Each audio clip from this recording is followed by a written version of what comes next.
For half a century, the Soviet Union was the largest threat to the United States. It was the only nation on Earth that can go head-to-head with the US, and depending on how exactly you compare them, even outmatched that of the US in some categories. In 1981, they had 3 times the active military manpower as the US, 5 times as many divisions, 4 times more tanks, 4 times more artillery, and more than 3 times as many attack submarines, among other areas which the Soviets led. In terms of technology, they also outmatched the US in some fields. This is something that most people do not know. In most areas, they were well behind the US, but according to a declassified US Department of Defense document, when it comes to applied technology, they believe there were 35 areas of technology the US was currently leading in, while the Soviet Union was superior in another 28 areas. The fear was that in the future, the Soviets would surpass the US, leading in 40 areas compared to the US in 23. Specific technologies mentioned include intercontinental ballistic missiles with cold launch capabilities, cold launched meaning that they do not ignite their rocket motor to leave the launcher, mobile air defenses such as Buk, satellite interception technology, rocket artillery, and others. However, this all came to a pretty sudden end. With the collapse of the Soviet Union, military spending plummeted. In 1988, defense spending was around $250 billion, adjusted for inflation. By 1992, it was $40 billion, and continued to fall for the rest of the 90s, reaching a low of just $13 billion in 1998, a decline of nearly 95%. Russia, being the main successor state to the Soviet Union, inherited the vast majority of the Soviet Union's military, but struggled to maintain it. The economy of Russia was extremely rough in the 90s and even into the early 2000s. They had a superpowers military, built to fight the US across the globe, but no money to support it. Thousands upon thousands of nuclear weapons, tanks, aircraft, hundreds of ships and submarines, and countless more weapons began to suffer the effects of budget cuts, with some deteriorating past the point of ever being repaired. Toward the end of the decade, the Russian defense budget hit its low point, at only 5% of what it had been just 10 years earlier.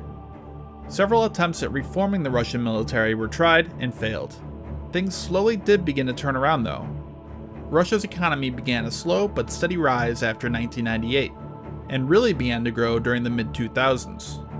Another major factor for the increase in the Russian armed forces was the expansion of NATO. In 1999, the Czech Republic, Hungary, and Poland joined. Then in 2004, Estonia, Latvia, Lithuania, Bulgaria, Romania, Slovenia, and Slovakia joined NATO. Most of these countries were either part of the Soviet Union or at least part of the Warsaw Pact that was created directly to counter NATO during the Cold War. This expansion united a Russia that was still torn between how to reform and structure the old Soviet army. Since that low in 1998, Russian defense spending has continued to rise nearly every year, from $13 billion to nearly $70 billion today. With the rise in military spending, Moscow has been contemplating on how best to spend it. Nearly every facet of their military required massive investments. Their nuclear forces were in horrible shape, many submarines and ships left rusting in port, same with tanks and aircraft. And on top of that, the technology used was dated, mostly all going back at least 2 decades to the 1980s, and a lot even older. In 2008, a massive military reform program was launched. Active personnel was cut down to 1 million. Much of the cuts were to officers, which were cut by over 60%. The Air Force was cut down from 245 active air bases to only 52. The ground forces cut the number of military units and formations from nearly 2,000 to 172. And the Russian Navy was cut nearly in half, from 240 individual units to 123. These reforms help better focus spending and making organizing much more manageable. With this done, Moscow planned to invest over 1 trillion rubles over the next 10 years into buying new or modernizing old equipment, with the goal of reaching 70% modernization by the year 2020. And being that it is now nearly 2020, Russia has accomplished a lot. This decade, they have built more than 100 ICBMs, 100 submarine-launched ballistic missiles, and 3 new ballistic missile subs to fire them from, 7 attack submarines, 20 S-400 regiments, 23 Pantsir regiments, over 3,000 tanks and armored vehicles, over 4 dozen military satellites, 161 naval vessels, and more than 1,000 aircraft. Along with these are thousands of new UAVs, and increased their cruise missile arsenal by 30 times what it had been. Russia has undoubtedly come a great distance from the mid-1990s, when they could barely feed their troops. The Russian Navy is a notable case in this modernization program. Plans were made to build 100 new ships by 2020, including destroyers, corvettes, frigates, submarines, and even aircraft carriers. There are many projects being worked on, too many to adequately cover, but the aircraft carrier plans are the most interesting. Right now, Russia has one, the Admiral Kuznetsov, an old, often inoperable steam-powered aircraft carrier, which recently experienced new problems with the sinking of the PD-50 in which it was being repaired in. Many plans have been made to create new carriers, all of which have seemingly been cancelled or at least postponed indefinitely. Another interesting project is the new Leader-class destroyer. The specs of the destroyer are pretty impressive, possibly being nuclear-powered, stealthy characteristics to make detection more difficult. It is planned to be significantly larger than the US Arleigh Burke-class destroyers, plans to carry over 100 cruise missiles, both anti-ship and land attack, including future hypersonic missiles, and several dozen air defense missiles to defend itself. Planning for this new class of destroyer began in the 90s, with real work and funding beginning in 2013. However, timetables for completion have started to slip. The finished design has still not been finalized, at least not publicly, and Russian state-run media organization TASS has recently reported that the first 2 Leader-class ships will not be built until the end of the 2020s. The Russian Air Force has also seen some major upgrades and new systems, most famously being the Su-57 stealth fighter jet. It has been in development for over a decade, with its roots tracing all the way back to the late 70s. One precursor was the Su-47, a strange forward-swept wing design that was soon cancelled, but can interestingly enough still be seen parked at the Zhukovsky International Airport. The fighter jet also sports some pretty incredible capabilities, such as obviously stealth, super maneuverability, super cruise, which is the ability to fly supersonic without afterburner, a modern AESA radar, and more. The Su-57 program has had its difficulties though. Many setbacks have occurred. One major partner in the program, India, pulled out due to issues, which made Russia the sole source of funding for the project. Also, issues with engines, avionics, among other technical issues, have reportedly delayed production of the aircraft, although these things are common when building brand new, state-of-the-art weapon systems. Look at the F-35 for example, or any other 5th generation aircraft. However, more signs have appeared that there are issues with the aircraft. Procurement has been repeatedly cut back, from 160 to 70, then 55, and finally recently announced that they would only procure 12 Su-57s. The main reason for the cutback is not clear. It could be technical issues, rising cost, or a combination of both. Russia's Deputy Defense Minister, Yuri Borisov, stated in 2018 that they would not be mass-producing the aircraft, stating specifically that the Su-57 is the best aircraft in the world, and therefore will not make sense mass-producing it. He also stated that Russia should focus on developing and funding future 6th generation aircraft for the future, instead of the 5th generation Su-57. Also, the Russian ground forces have seen modernization as well, a major system being the T-14 Armata main battle tank. On paper, the T-14 is a great tank, an extremely powerful and accurate 125mm main gun, reactive armor, and an active protection system to defend itself, and many improvements in technology such as communications, sensors, an unmanned turret, and fire control systems. But like previously mentioned systems, the Armata has had many of its own problems. It famously broke down during a rehearsal for the Victory Day parade in 2015 and had to be towed away. Initial plans called for over 2,000 tanks to be built by the end of the decade. This, however, has been delayed officially to 2025.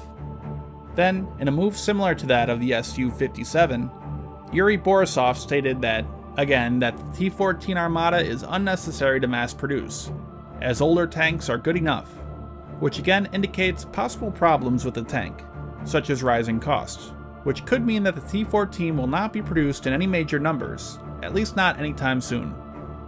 There have also been other major, state-of-the-art projects that are being developed and supposedly tested, like the 3M-22 Zircon, a hypersonic anti-ship missile that will be launched from naval ships like the Kirov class, and the S-500, a missile defense system similar to the American THAAD. Russia claims both have been tested several times, yet has not released any footage or even any pictures of anything besides mock-ups. As I stated, there are many projects and new systems Russia has designed and built in recent years. Far too many for me to cover. This topic could easily be made into a full 10-part documentary series. But Russia has also started to be more assertive on the world stage. They are now the second largest exporter of weapons, and have been getting involved militarily in countries such as Venezuela, Ukraine, and most notably, Syria. In Syria, Russia has taken lease and built up a major air base in Latakia, and a naval base at Taurus. Syria has, in a way, become a proving ground where they are able to test their newest weapons in combat. 3 Su-57s were deployed shortly in Syria, reportedly firing missiles. A few S-400 surface-to-air missile systems have been set up there, along with shorter-range systems like Pantsir and Tor. And they have also launched Caliber and Kh-55 cruise missiles at enemy targets, showing off their ability to hit targets from several hundred kilometers away. Russia has also expanded the number and size of military exercises.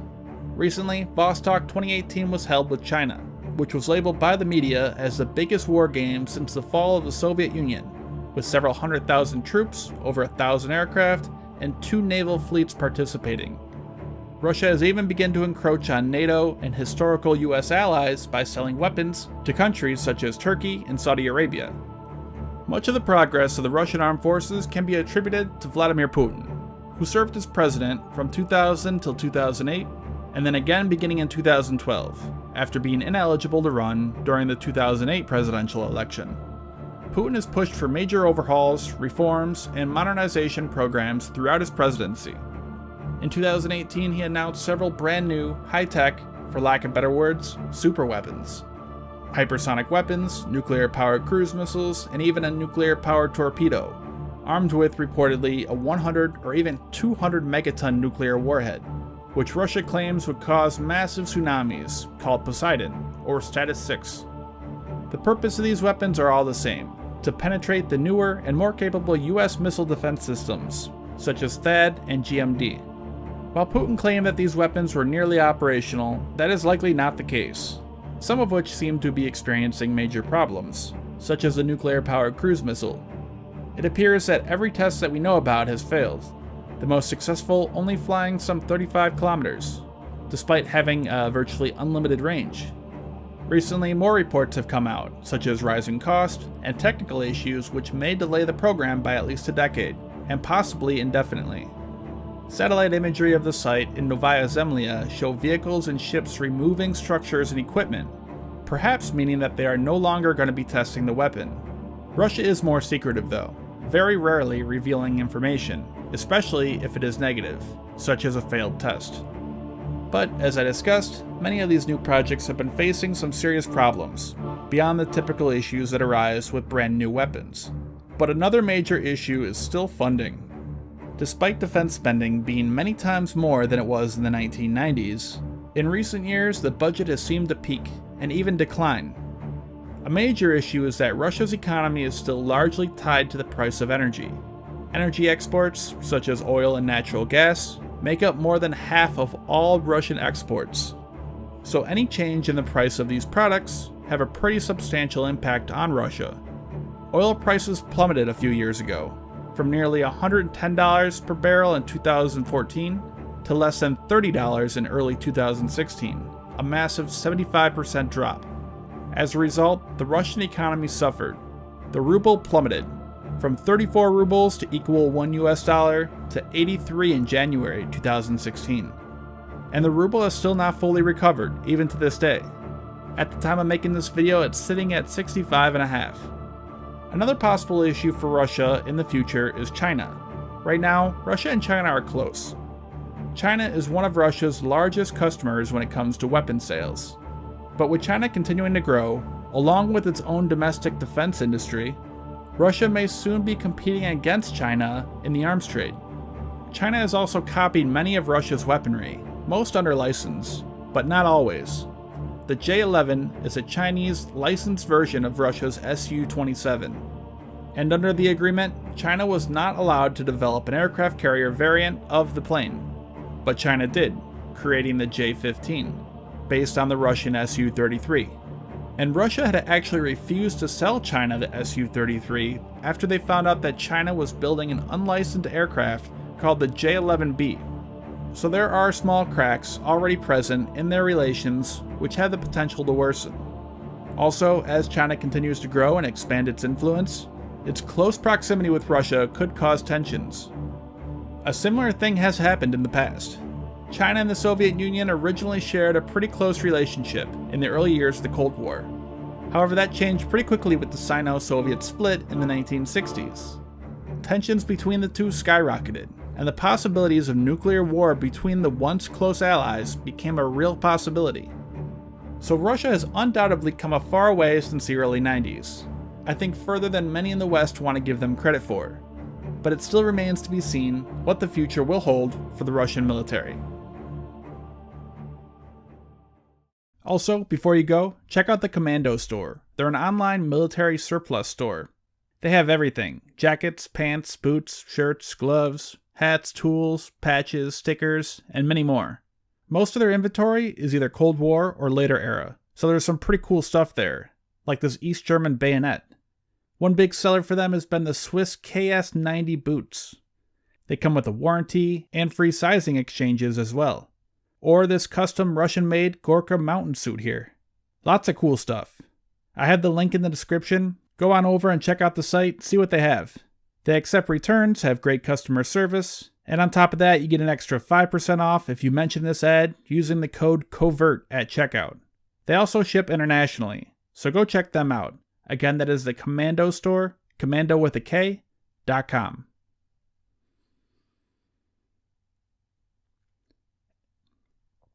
And finally, for those who are still around, I'm making a podcast with King Neptune, the founder of R Submarines on Reddit. As of recording this, we already have 3 finished, but haven't released any of them yet. We're still working on some of the details, but we should have them out before the end of April. I have a link to the currently empty YouTube channel, which is one of the places we will be uploading to, in the description here. So check that out, maybe subscribe so that you'll be notified when they are released.